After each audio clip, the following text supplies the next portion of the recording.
Alright, you have all been asking for a vlog on Jeffrey Epstein. I wasn't gonna do one because I didn't think I had anything insightful to add to the conversation, but something happened today which I found to be very fateful.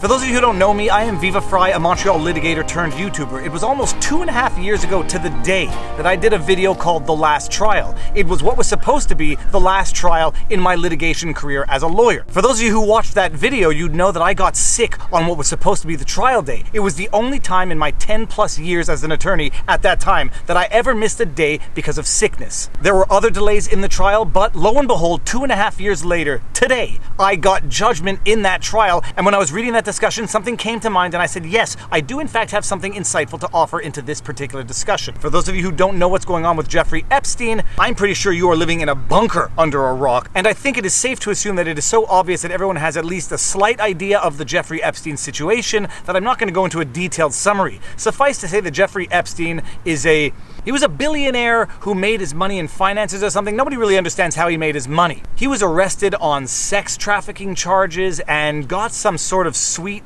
plea deal as a result of some political chicanery way back when that resulted in him being a registered sex offender but suffering ultimately no consequences for the crime he committed. Only recently did the absolute absurdity of the plea bargain deal that he got over a decade ago come to light, and people started asking questions. Then new charges came for sex trafficking, where he was facing up to 45 years in jail, and he was put on suicide watch while being held in a notorious Manhattan maximum security prison, because apparently a few weeks ago he was found unconscious with bruise marks around his neck, and there was some discussion as to whether or not he attempted to commit suicide or he was the subject of some sort of attack. But he was placed on suicide watch, right up until the day when the suicide watch was lifted, a day after a trove of documents were unsealed in previous defamation lawsuits, which were interesting to say the least in terms of who got caught up in this net of allegations on sex trafficking, and Google it. So Jeffrey Epstein is being held on suicide watch in a Manhattan maximum security prison. He is probably public enemy number one and possibly, arguably, if not obviously, the most notorious criminal in the United States, given the far-reaching implications of what is being alleged against him and the people that might be tangled in the web of crimes. And what happens while Jeffrey Epstein is on suicide watch in a Manhattan maximum security prison? Apparently, the suicide watch was lifted the day after this trove of documents was made public. Not only was the suicide watch lifted, but apparently his cellmate was mysteriously removed from his cell just hours before Jeffrey Epstein allegedly committed suicide. Not only was the suicide watch lifted the day he allegedly committed suicide, not only was his cellmate removed just a few hours before he allegedly committed suicide, but apparently the Manhattan prison security guards are working so much overtime that they had forgotten to do the 30-minute periodic checkups to make sure that Jeffrey Epstein was okay in his cell. Apparently something like 2+ hours had gone by where no one had gone to his cell to make sure that he was in fact alive and well. Not only was he taken off suicide watch, not only was his cellmate removed from his cell hours before his apparent suicide, not only were the security guards so tired and overworked that they forgot to do the 30-minute periodic checkups, there is no camera footage from inside his cell that captured the alleged suicide. Not only that, but the coroner doing the autopsy now has to wait for further information before releasing the results of the cause of death of the defunct. Now this goes back to something we talked about in previous vlogs, which was the appearance of conflict of interest and the appearance of justice. Even if one disagrees with the outcome of the process, one has to have the feeling, the impression, the sentiment that the process itself is functioning the way it should. There is nobody that can look at this process and think that the process is functioning the way it should. Even if you believe that Jeffrey Epstein committed suicide, one cannot look at all these facts and get the impression, have that comfort in the pit of your stomach that things are working the way they should. Not only that, it is obvious for anyone with the slightest degree of critical thinking that something is rotten in Denmark. Something doesn't make sense about the process. People are becoming aware of the fact that the system is so patently broken, it doesn't even give the impression of being just and functioning anymore. You have Jeffrey Epstein, you have Jussie Smollett, you have a slew of examples of a broken system. You have a slew of examples of broken media. And people can throw around the term conspiracy theorist as much as they want in order to discredit what others might just consider to be rational critical thought. But on its face, the system is not working, and people are becoming aware of it. But regardless, I am just rehashing what a lot of other people have said, and a lot of other people have said it better than me because a lot of people don't have the same inhibitions that I have as relates to the content I produce on YouTube. Go check out the amazing Lucas. He is amazing. He did a number of amazing videos on the Jeffrey Epstein saga. Go check out Styx Hexenhammer 666. He is amazing. He did a lot of amazing videos on this subject. Go check out Tim Pool. He is amazing and also did amazing content on this particular subject. So what insight do I have to offer that others have not yet offered into this situation? It comes down to an element of the judgment I got in my case today. For those of you who are interested, incidentally, we won. We won hands down, and it's great. Yay, woohoo! Subject to all the procedural formalities that go into a judgment, even when you win, we won. Whoop-de-doo. I'm not going into detail in it because the detail doesn't matter, the parties don't matter. It is the grand principles of law that matter, and that is what we're going to talk about right now. Presumptions of law and presumptions of fact. Presumptions of law are presumptions that exist in virtue of the law. They're pretty simple to understand. If you refuse to submit to a breathalyzer, some jurisdictions will take that as a legal presumption of intoxication. If you are intoxicated behind the wheel of a car, even if you had no intention of operating that vehicle, in some jurisdictions, that constitutes a presumption of law of intention to operate a vehicle, and you can be charged with DUI. Presumptions of law exist in virtue of law. Presumptions of fact exist in virtue of the facts.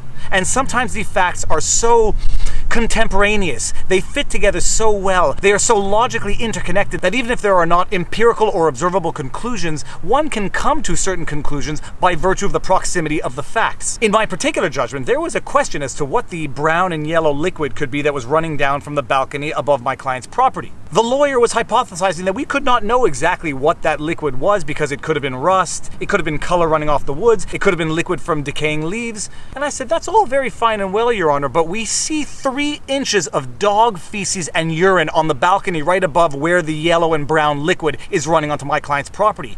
We can safely presume, in fact, that the liquid running down, which is brown and yellow and sticky and smelly, we can presume, based on the proximity of the 3 inches of dog feces and urine right above the liquid, that is in fact poo-poo pee-pee juice. And the judge agreed. Bringing this all back to Jeffrey Epstein, there is going to be debate going on as to whether or not Jeffrey Epstein committed suicide, whether or not he was murdered, or whether or not it was a facilitated suicide. As in to say, people knew that he would commit suicide if given the opportunity, so people pulled strings to give him the opportunity to do that which they knew he would do if given the opportunity. It all comes to the same thing. We have 5 known facts as of today, and although it's still early in the situation, things will develop. We have 5 known facts as of today. He was taken off suicide watch. He was taken off suicide watch the day after a trove of incriminating documents were released in a defamation case from over a decade ago. His cellmate was removed from his cell just hours before he allegedly committed suicide. There is no camera footage in a maximum security prison of one of the most high-profile criminals in all of the country, if not all of the world. I can't remember what the 4th one was, but the 5th one is that the coroner requires further information before announcing the cause of death. These are the facts that we have now, and given the egregiousness of these facts, we cannot blame people or label them conspiracy theorists for coming to certain conclusions. Some people might conclude that this was outright murder. Others might come to the conclusion that this is just gross incompetence of the federal prison system. Others might come to the conclusion that this was in fact suicide, but facilitated suicide. First of all, as far as incompetence goes, if this is in fact incompetence, this sort of reminds me of the orgy of evidence that we had in the movie The Minority Report. This is an orgy of incompetence. Anyone who's going to believe that this is in fact incompetence is going to have to believe that we had a string of events, a statistical anomaly of a sequence of incompetence. I mean, if this were a movie and this is how the movie were written, we would say that the movie is absolutely implausible, poorly written, because nothing can possibly happen like that in real life. It's too stupid to believe. Regardless, people might believe that this is incompetence, and they might believe that there is just a sequence of unfortunate events that culminated in the grotesque incompetence that resulted in the situation. Others might believe that this was facilitated suicide. Others might believe that this was murder most foul. But the point is that you can't blame anyone for believing any of this right now because the system on its face is broken. And when a system on its face is broken, people are going to start filling in the blanks with the explanations that they feel are reasonable to account for the broken nature of the system. I think the only indication of how long it takes me to make this vlog is going to be the tide lowering, because the tide, when the tide is up, I would be 10 feet underwater by now. It's amazing. The geology, the natural landscape in New Brunswick is glorious. Anyone who has never been here, you have to travel here. All right, all that to say, presumption of law, presumption of fact. There are a series of facts here that are going to allow people to come to their own conclusions, and throwing around the term conspiracy theorist no longer casts aspersions on the person that is being called the conspiracy theorist. At this point in time, it is becoming so obvious to so many people that people are taking it as a notch in the belt, a feather in the hat, a trophy. Because to a great many, being called a conspiracy theorist means that the person calling you that name is no longer engaging in critical thinking. All right, that is it. If you like this content, be sure to like, share, and subscribe. Another observation, presumption of fact that I'm noticing is that my channel is getting like very few new subscribers. I don't know if I'm being recommended with the same frequency I once was. I don't know if YouTube now considers me alternative media that needs to be suppressed to the mainstream media. Regardless, I'm going to keep doing the vlogs so long as I think I have something insightful to add. And now you know your vlog. Peace out. Boom!